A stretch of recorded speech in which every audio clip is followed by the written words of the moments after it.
All right, it's 8 o'clock. Should we start? Okay. Okay. I will read the Board Secretary's statement. Okay. Good morning, Board, Board, staff, and members of the public. After my statement, the Chairman will open the meeting and explain the rules for this electronic meeting. Please keep your microphone on mute when you're not speaking. The technical support team may proactively mute participants if the microphone is picking up background noise. Board members should check to make sure the microphone is not muted before speaking. You may text me at 202-316-0030 at any time during the meeting if you need technical support, and an IT tech will call you yourself to assist. I now turn the meeting over to Chairman Allen, who will read this legal statement and open the meeting. Okay, thank you. Well, I'd like to call the meeting to order, and I will read a short legal statement. In accordance with the Governor's State of Emergency Declaration and executive orders regarding the COVID-19 pandemic, the Loudoun County Board of Supervisors, continuing ordinance, and the General Assembly 2020 Budget Amendments 28 and 137, Loudoun Water will meet today in an electronic meeting.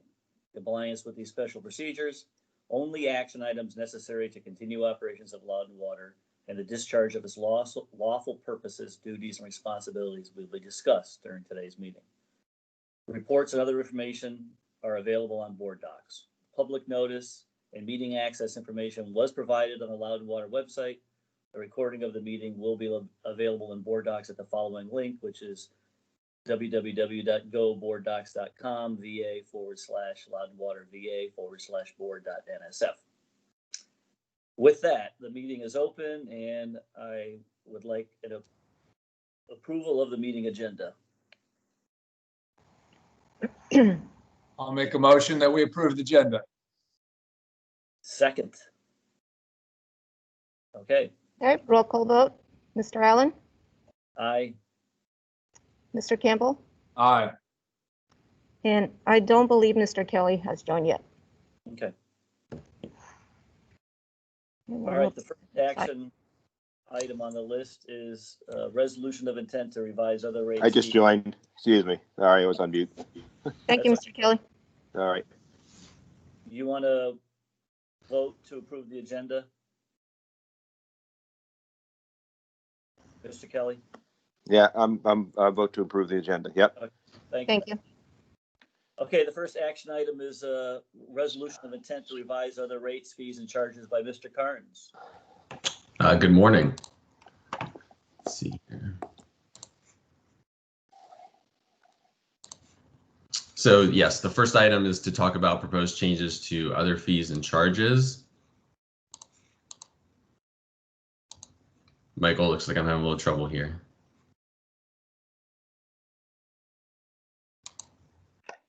Did the chat window thing work for you?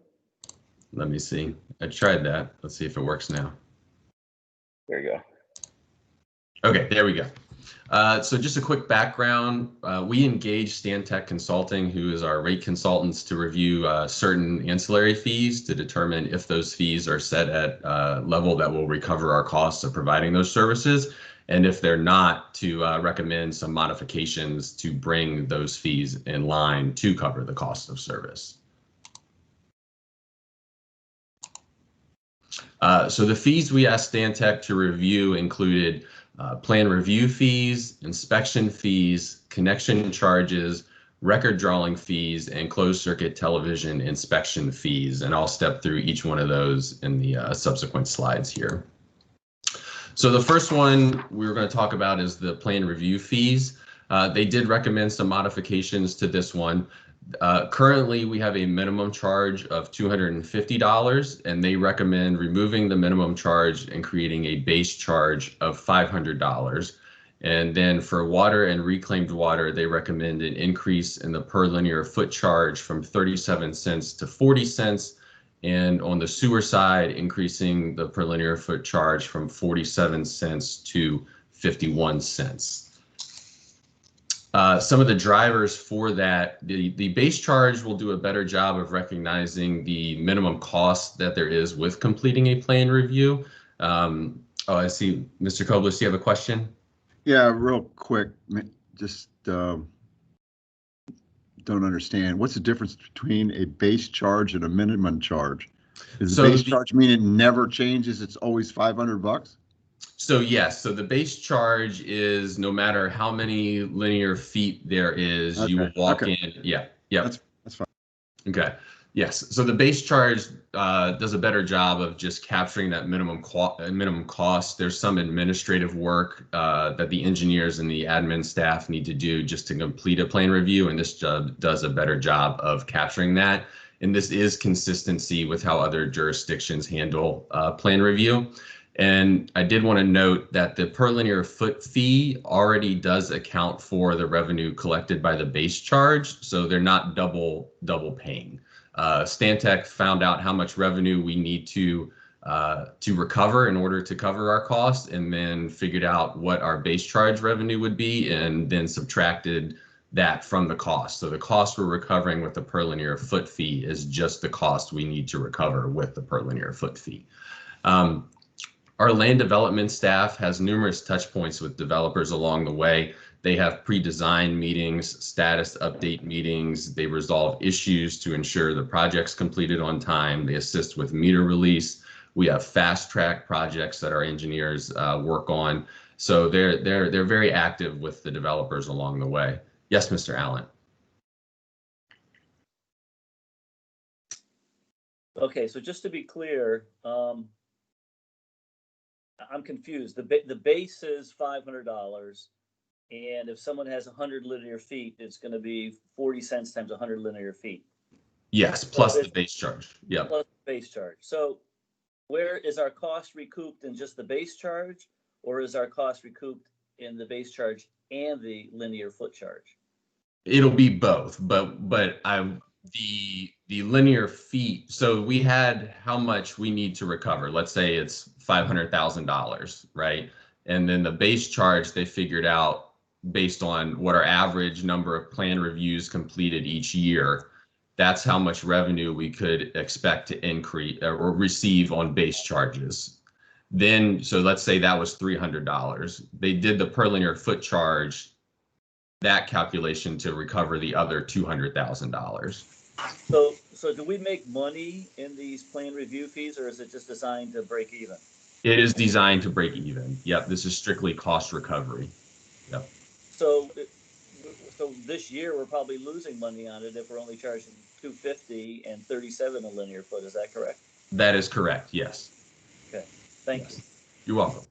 And just a note, the last time we did a true cost of service increase for this fee was in 2013.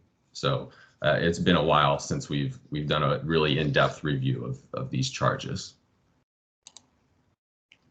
So the next fee we're going to talk about is inspection fees. This currently has a minimum and a per linear foot fee. Stantec recommended no change in the methodology. Having a minimum and a per linear foot fee is consistent with how other jurisdictions handle this. But for the water and reclaimed water, they are recommending an increase in the minimum charge from $250 to $330, and an increase in the per linear foot fee from $2.10 to $3.26. Yes, Mr. Allen. I'm sorry. No. To me, it seems like, explain the difference between minimum and base.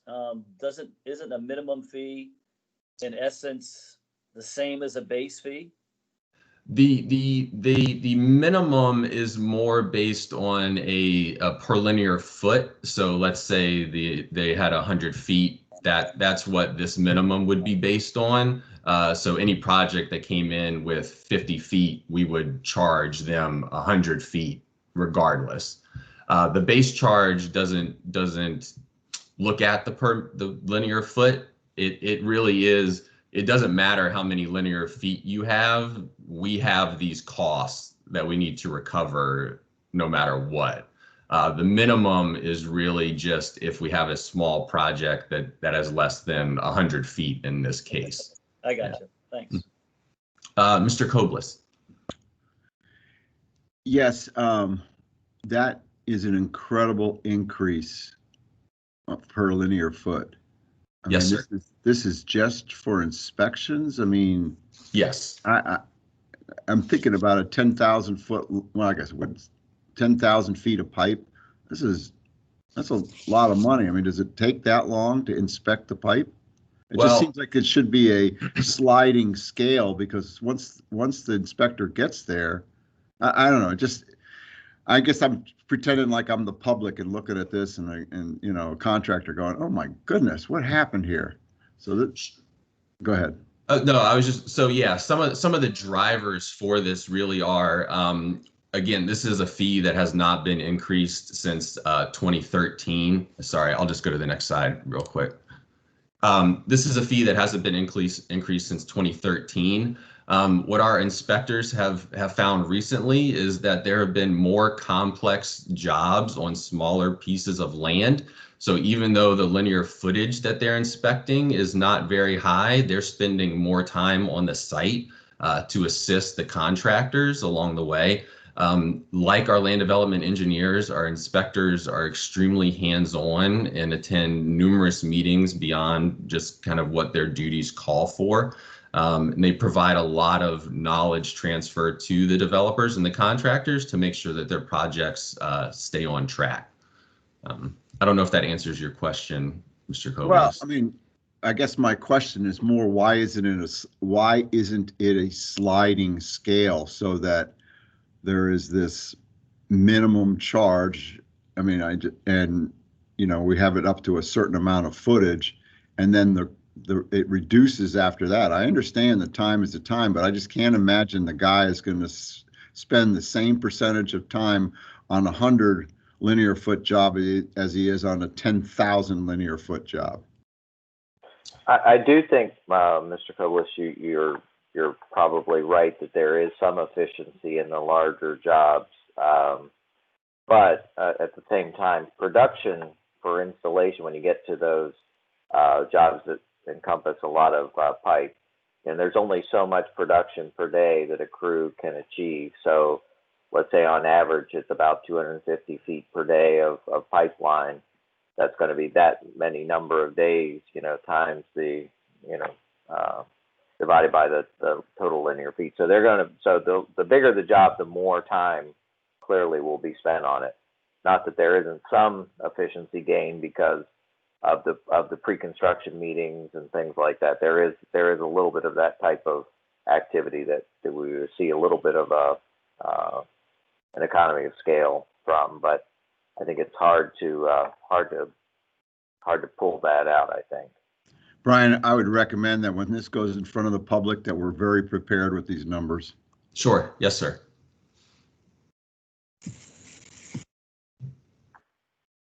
And so then just to follow up, the sewer increase would be from 250 to 360 and from 231 to 359. And then associated with the inspection fee is the connection charge, and that is currently set at $80 for residential and $120 for commercial, and that is set right now to cover our costs. So they recommended no change in that fee. So some of the other charges we asked Stantec to review were the CCTV fee. They recommended creating a base charge of $600 and removing the minimum charge, and then increasing the per linear foot fee from $1.35 to $1.38. This fee was last increased in 2010. The record drawing fee also removed the minimum charge and create a base charge of $500. And the water and reclaimed per linear foot fee would go from $1.25 to $1.40, and the sewer would increase from $1.50 to $1.70. This fee was last looked at in 2013 when it was actually reduced. So this fee has not been increased in quite some time. And the base charge on both of those is consistent with the industry. Are there any questions on these two charges?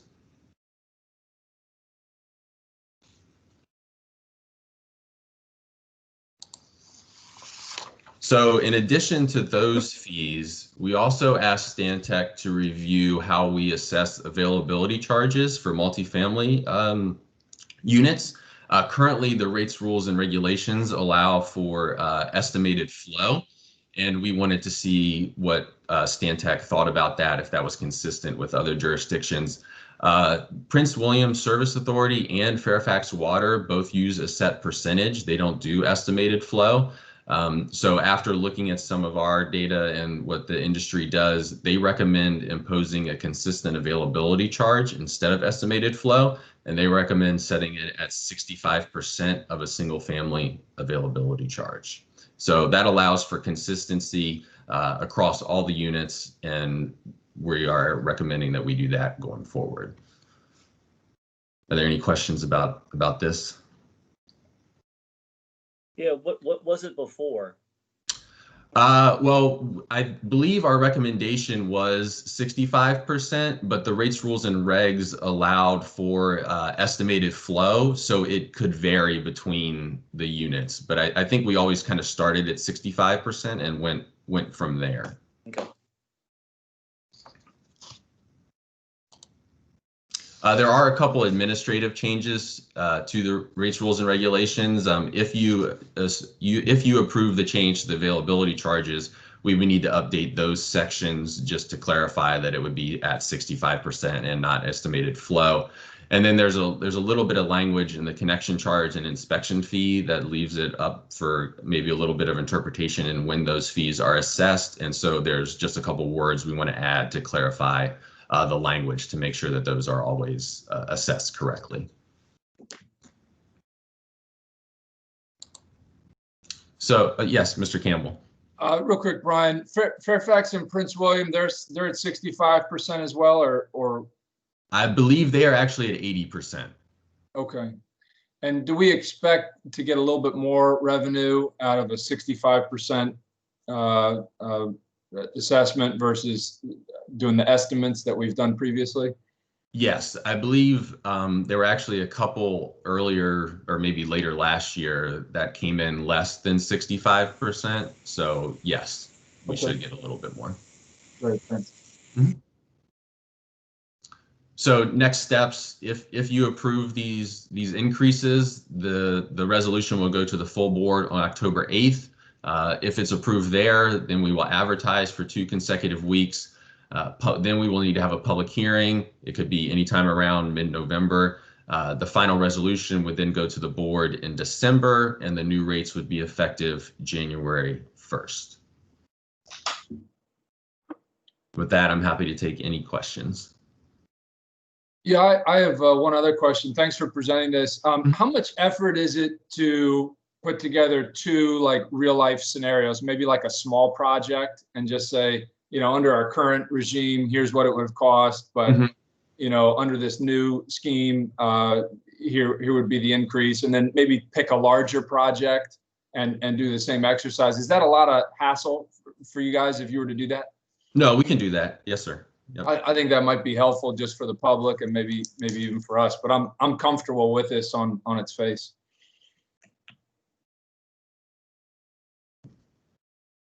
I also think it's important, I don't know whether it would be at the public hearing or at the board meeting, to mention that, you know, with each of these schedules, whether it's R or Q, how long it's been since these have been raised. Because like Mark said, you know, the linear foot are 10% in some cases and almost double on the inspection fees. So I think it's important to put context around that, how long it's been.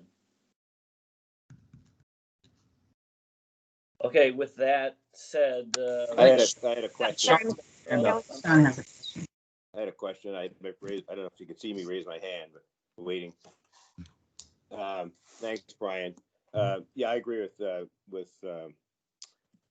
having a couple of examples. I think that's a good idea. But question is do we have to, with the inspection fees, the large increase and so forth, do we have to wait 7 years, or is this something we can do more frequently so there isn't such a big jump in the fees?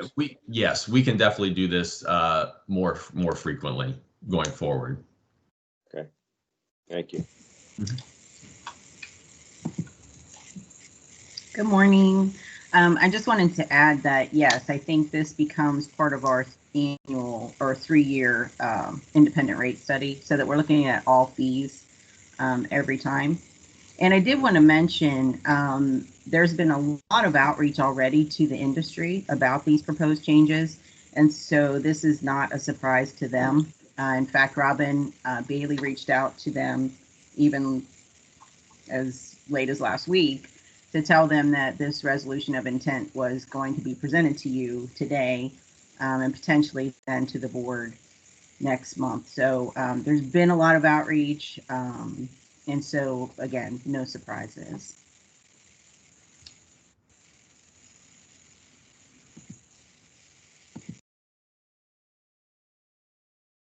Okay, does anyone else have any questions?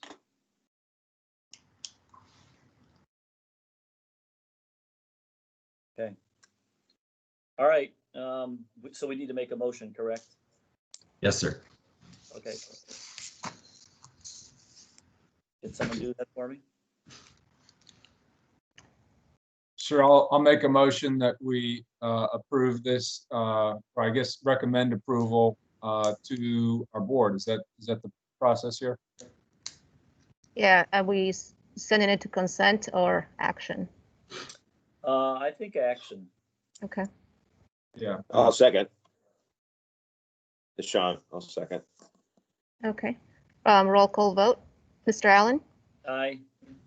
Mr. Campbell, Aye. Mr. Kelly. Aye. Thank you. Unanimous. Thank you. Thank you. Thanks, Brian. Mr. Allen, before we go on to the next item, we did want to take this time to remind you that we do have user rates that are scheduled to new user rates that are scheduled to go into effect January 1st, 2021. And we wanted to take this time to open that up to discussion about what you thought we should do, or if you had any questions. Well, this is the third of three, correct? That's correct. Yes. Okay. No, I don't have any questions. Does anyone else have any questions about the impending user rate increase? Hey, this is Mark. I guess one of the questions I had was whether we felt we needed to increase it the entire amount. Do we have costs, have our expenses gone down in this pandemic, and have our costs stayed the same so that we need this rate increase? Especially in a pandemic where people have some payment issues, as we've shown.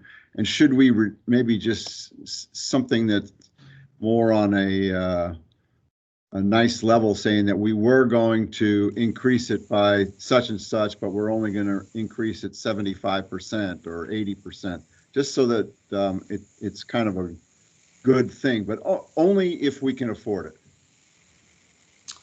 So I think the answer is yes, we can afford it. What the analysis that we've run, the impact would really be a reduction in your R&R fund. And so we would still cover our day-to-day expenses. We would just not be contributing to our R&R fund at the level we had originally planned if we were to reduce the fee increase, which is currently set to be 3.5%.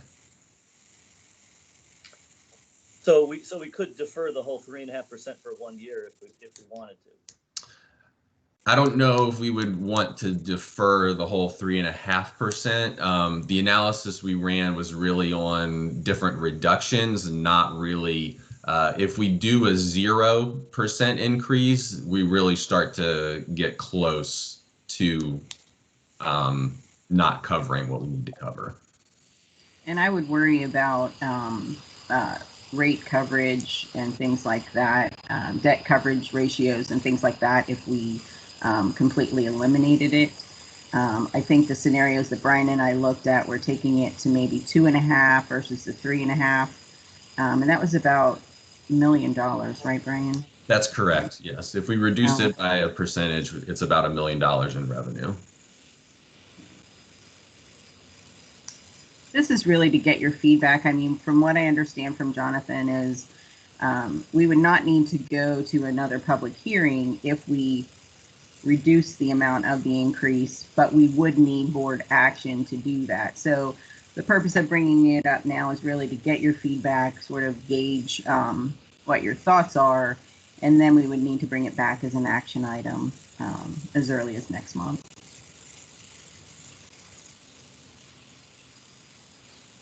Well, I mean, I like Mark, the chairman's point about trying to do something to help people with COVID, and even if it's percent, I think it's got good optics. So we're not planning on having any rate increase next year, right? Well, the current approved rate increase would be 3.5% on January 1st. And then next year is our year that we would do our next 3-year rate study. And so then this time next year, you'll be looking at the next 3 years of proposed rate increases. Okay, so there's no pause starting January of 2021. No, 2022. Okay. Correct. Yeah, next year we'll go through and see what the new proposed rates would be.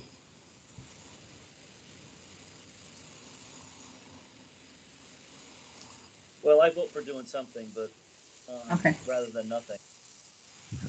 Well, what we can do is, come back to you at your meeting next month and show you those different scenarios, the impact, take a closer look at coverage ratios and things like that, just to make sure that we're not, cutting those too close, and see what you think then. Mr. Kelly?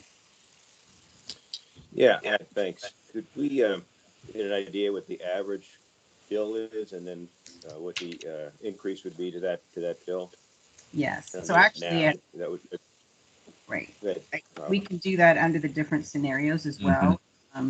Brian and I looked at that for the 3.5 that would go in effect January 1st. And based on 21,000 gallons of usage, which is a little higher than average, I would say, it's about $8 for the quarter. An $8 increase that a customer would see on their bill. for the quarter. Mm-hmm. And it's probably a little less than that because most people are not using that much water. Carla, are numbers skewed for residential use because of people staying home during the pandemic? They are. There's definitely an increase in the residential usage, which is offset by a bit of a reduction in the commercial usage. All right. I'm just thinking the average bill that, do you have a good idea what kind of normal is? Because if people are still at home, that's going to have an impact as well. Right. And that's the other thing we can do is actually look at the average bill during this last, 6 to 9 months, because that's really what's going to happen on January 1st. They're still home. They can make that. So we can look at that. Yes. Okay. Thank you. Mm-hmm. So my suggestion is just for, I guess for our appearance that we're trying to do something. I mean, we can go ahead and increase it, 6 months from, say July 1st, and try and a little bit each month through the year or something like that, or something. But I just want to make the appearance that we're doing something. We'll definitely look at all those scenarios. I think our recommendation would be that if you're going to do something, do it January 1st. If you wanted to then do something July 1st or on a different schedule, then that would require public hearing. So let us look at those scenarios, bring those back to you with the examples, and then we can take it from there. Are you going to bring them back to the finance committee or to the board in October? The finance committee. Okay. Yes, Mr. Campbell. Yeah, my recollection when we were looking at the fee increases is that it was really being driven by our sort of forecast, if you will, of repair and replacement costs over time. I believe it was that the ENR index, that Baltimore construction costs, right? That was driving some of that. Am I correct in that? That's what we use on the availability fee side. Okay. Not the use rate side. Mm-hmm. Okay, so that has nothing to do with this particular fee. Right. Okay.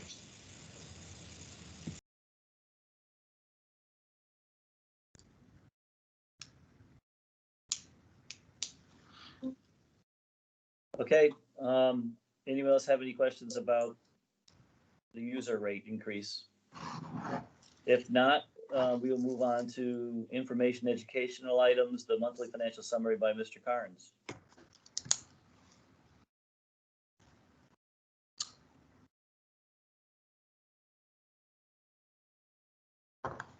Okay, so operating revenues through the end of August totaled 64.7 million, and the non-operating revenues totaled 33.7 million. So that gives us total revenues of 98.4-ish. You can see our year-to-date forecast is 102.8 million. Most of that is in the availability charges, and some of that is also in our other, which includes the plan review, inspection review, those fees that we just talked about needing to increase. On the expense side, our operating and non-operating revenues totaled 86.9 million, and our year-to-date forecast was 94.9 million. So we're under budget there by about 8 million.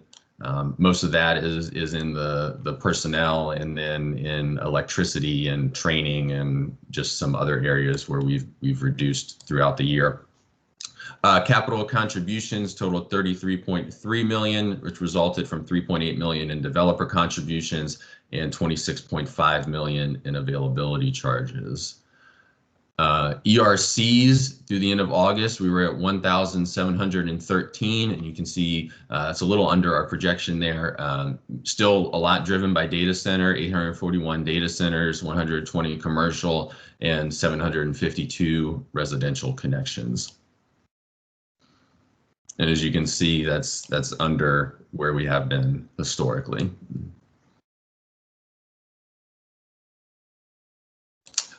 Capital spending plan was originally budgeted 73.1 million. At mid-year, that was revised to 64.5 million, and through August, 37.5 million of that has been spent.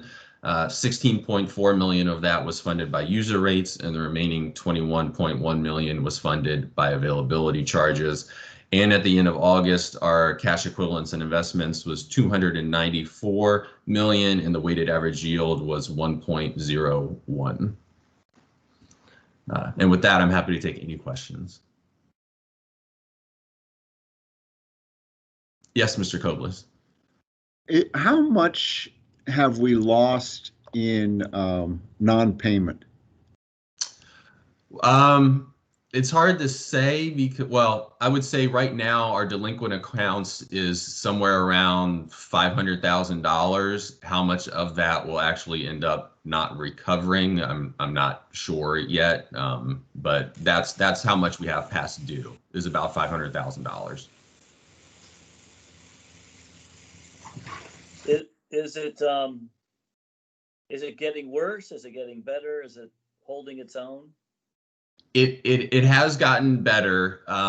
What it looks like is that the folks who can't pay are continuing to not be able to pay. So what you're seeing is that higher balance kind of move through the greater than 30 day to the greater than 60 day to the greater than 90 day. But that balance of how much we actually have past due has maintained fairly consistent the last several months. Yeah.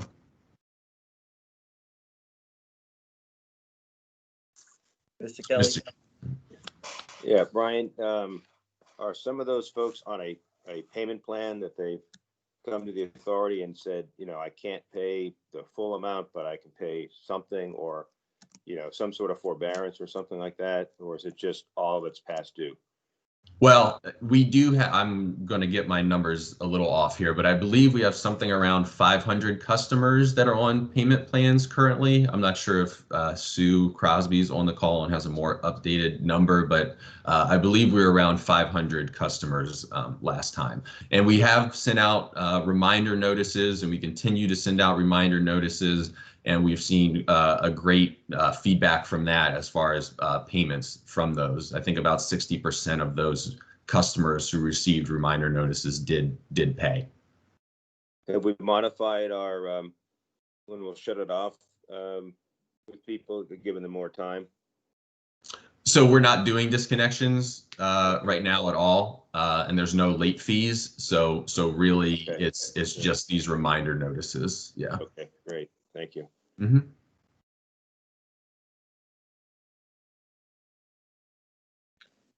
The residential ERCs, do you know off the top of your head what it was last year? We have to be behind on both the data centers and the residential, correct?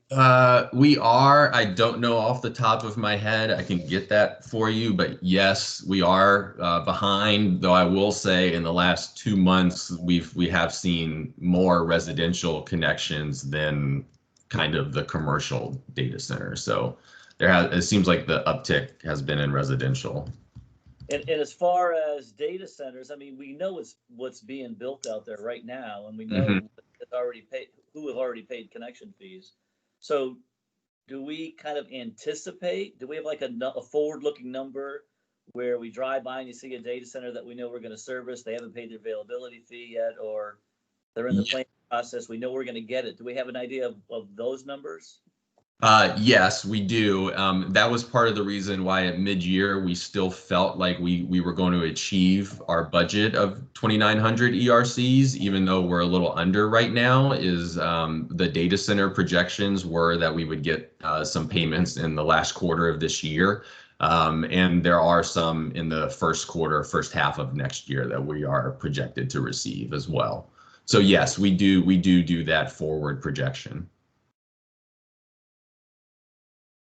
Okay, thanks. Mm-hmm. Anybody else? All right, our next meeting is October 22nd at 8 a.m. And with that, I will entertain a motion to adjourn. So moved. I'll second that. Thank you. Roll call vote. Mr. Allen, Aye. Mr. Campbell, Aye. Mr. Kelly. Aye. Thank you. You can adjourn at. Thanks, Gavin.